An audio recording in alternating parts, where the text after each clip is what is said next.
On the front page of the Ghanaian Times, 2024 elections don't endorse presidential candidates. Clergy admonished, and that's on page 8. Communications Minister launches foundation to empower youth and women. Ghana's Euro bond holders reach agreement with government on debt reconstructing. African leaders advised to double efforts toward attainment of SDGs by 2030. I have the New Finder, and on the front page of the New Finder, it says here, $15 billion saved, deferred, paves the way for resumption of stalled projects. Okay, now, is this saved or deferred? Well, it seems like we have to read the story to get into it. Now, the economic recovery on course, President Akufo-Addo is speaking. Government raised 3.6 billion Ghana cedis. The cedi weakens further. Claims Juniper granted mining license to foreigners false. Only 4% of SDGs on track for Africa by 2030. A special advisor there speaking. That's it for the New Finder. All right, on the front page of the Daily Guide, NDC lies, deceit exposed, and that's by Dame. 2024 elections, vigilantism laws to be enforced.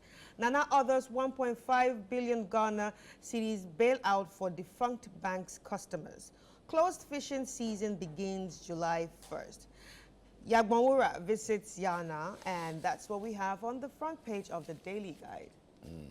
I have the Chronicle here, and on the front page of the Chronicle it says stalled projects to resume soon.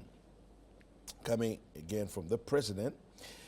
When the coach refuses to field top players, he must be rehearsing excuses for defeat. I wonder who he's making reference to.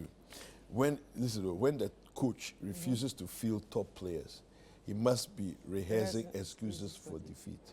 All right. Bloody clash averted at Kwewu Abetifi. I have a big plan for Ghana, says Alan Cash, as he officially launches GTP. You know what GTP is? Great Transformation Plan. Okay. Toma. All right. Then we have the scripture for today on the front page of the Chronicle is Jeremiah chapter 29, verse 11. One of my favorite scriptures in the Bible. For I know the plans I have for you, declares the Lord. Plans to prosper you and not to harm you. Plans to give you a hope in the future. And Alan Cash has plans for Ghana. Y'all. Yeah. So on the front page of Daybreak, 2024 polls, CPP, no candidate for CPP, Sapon Soprano hits. And no way for vigilantes, President Akufo-Addo vows, and NPP running mate. It's Napo makes high lip again. Afari Military Hospital ready in August. Contractor paid. NPP UK YEF raises £1.2 million in cash and pledges to support Baumia's campaign. All right, I have the Anchor newspaper here, and on the front page of the Anchor, it says here, assault at Laboni SHS. Housemaster detained student in his office for hours. No food, no water. Family petitions GES and Education Ministry. Now, this story is troubling on a number of levels. We will get into the story a little later, but you know,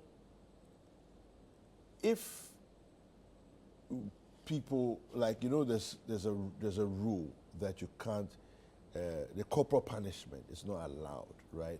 And so maybe some people want to resort to other forms of punishment, right? But any kind of punishment that you exact that you know can cause harm, you know, or causes harm in a way like this, questions must be asked, you know, and people must be brought to answer questions, to this. So this one, I mean, we'll get into it a bit and see what the details Yes, are. Yeah.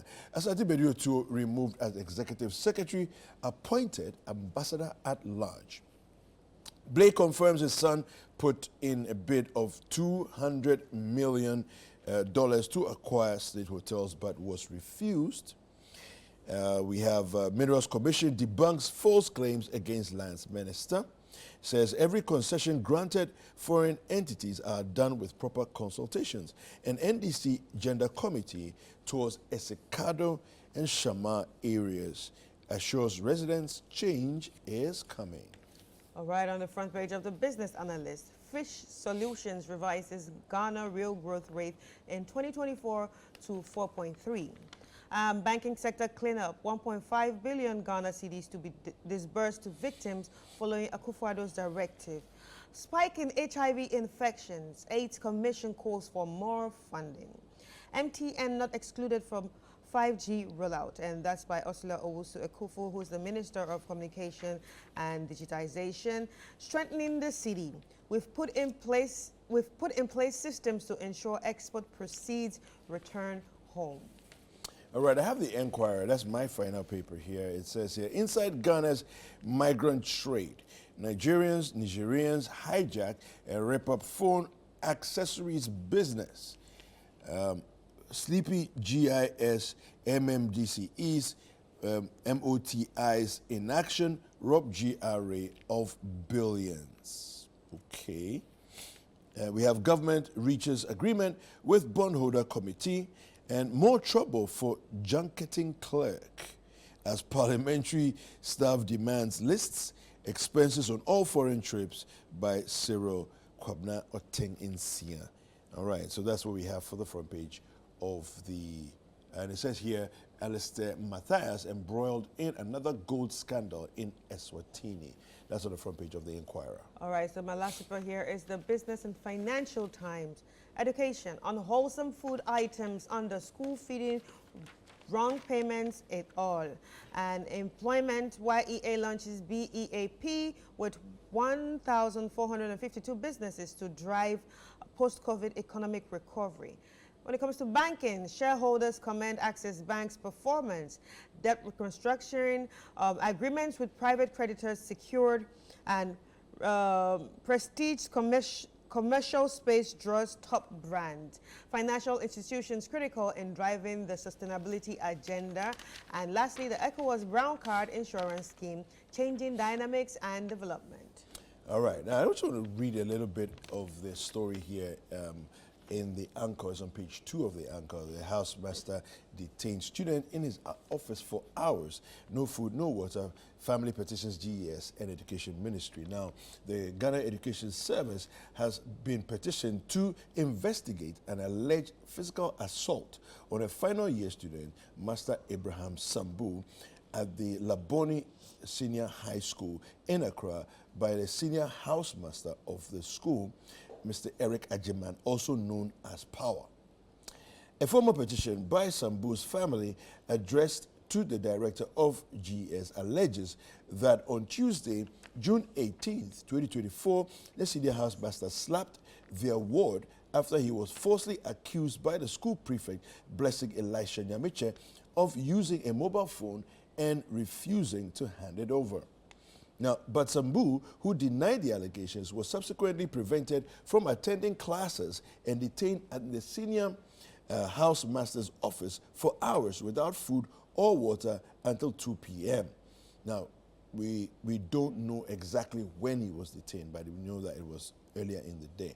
Now, when his family arrived to meet with the school management, the petition cited in the anchor, by the anchor, dated June 22, 2024, further revealed that following the incident, Sambu, who was traumatized, was indefinitely expelled from the boarding house without due process.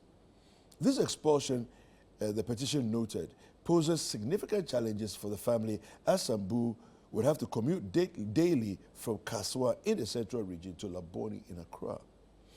The family expressed deep concern over the mistreatment of Sambu, who is in his final year and preparing for the WASI. They reported that Sambu has been experiencing severe headaches and in pain in his left ear and left eye, necessitating treatment at the Amanfro Polyclinic. The petition highlights that during a meeting with the school's management, Mr. Ajiman admitted slapping Sambu, and he justified his actions by claiming Sambu lied about his father's availability. Now, I'll say that this admission alone by the senior housemaster that he slapped a student actually warrants his arrest this morning, because there's nowhere in our laws and our constitution that permits anyone to slap another. That's direct assault. All right, and so already as it is, I mean, I don't know what your thoughts are on this matter. Don't touch You have a son in school. Don't touch my child. Let me do the touching. Yeah. Let me do the touching. Yeah.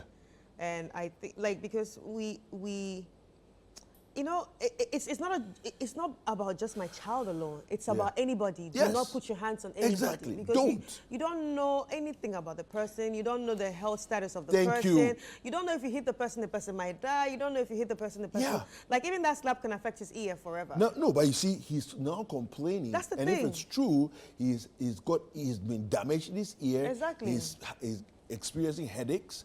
This is unacceptable. Yeah. And I mean, the police, I know the Ghana police, they watched this show this morning. As we've read this, they need to jump on it ASAP. And that senior housemaster, if the investigation, because he admitted, apparently, according to the petition that has been cited by the uncle, he's admitted to slapping. And if that's the case, he needs to be arrested this morning. But you see, Kweku, that's a problem with the kind of society that we live in. We feel like we can discipline anybody just because we are older. I would discipline you, and then you can go and tell your parents. It's more like I will show you where power lies because I'm the one you in power. You cannot go around disciplining. You're not a soldier. It's not your place. Exactly. No, even if you're a soldier, you are not allowed, not by the Constitution. You see, due process is there. And for him to be expelled from the boarding house without due process, that makes it even that's also a problem. Yeah. You know, so anyway, I mean, I hope GS jumps on top of this right away, but the police need to come into the matter as well, ASAP. Well, it's time for sports.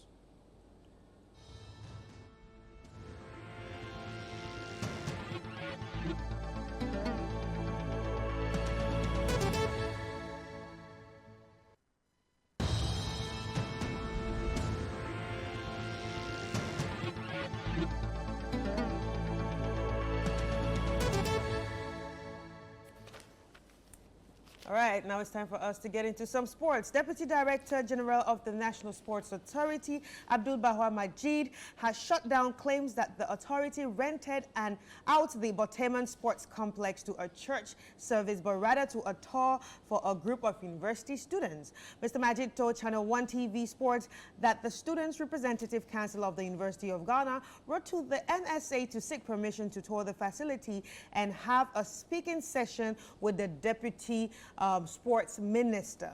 However, he came to meet a church service, and that was what was captured in the viral social media video making the rounds. Mr. Majid reiterated the NSA's resolve to keep the Boteman facility in top shape to be able to host major sports events as it was originally intended. Yeah, just a quick comment on that. You realize that there was a church signage. Yes, a whole church signage. It was there. It was big. It was not even hidden. On the wall. It was not inconspicuous. It was right there. Very obvious. Clear. Church signage in there. So it takes time to mount a signage, first of all. So really, I mean, even if it's just a banner, right? It takes time to fix the banner on the wall. Right, and the signage was there, and it said a day of blessing also was there. These two signs were there. It's not part of the infrastructure of the Boteman Sports Complex. So please, come again and explain what you're talking about. We don't understand what's going on. Anyway, we'll delve more into that later on in the show. Now, in the Euro 2024, Italy scored a late equalizer against Croatia last night to book their place in the last 16 of the Euros. Now, Luka Modric puts Croatia ahead in the 55th minute, but just where they thought they had made it through, Mateja Zakakini struck in the 98th minute to send Italy through and leave Croatia on the brink. Now, in another group game, Spain beat Albania 1-0 to stay perfect in the group stages for the first time since 2008. Now, Ferran Torres found the net in the 30th minute to give Spain 3 points. Now, in the end, Spain got 9 points, Italy got 4, with Croatia and Albania getting 2 and 1 respectively. Today, France is taking on Poland, while Netherlands face Austria, with both matches set for a 4 p.m. kickoff. At 7 p.m., Denmark clashes with Serbia, while England goes against Slovenia.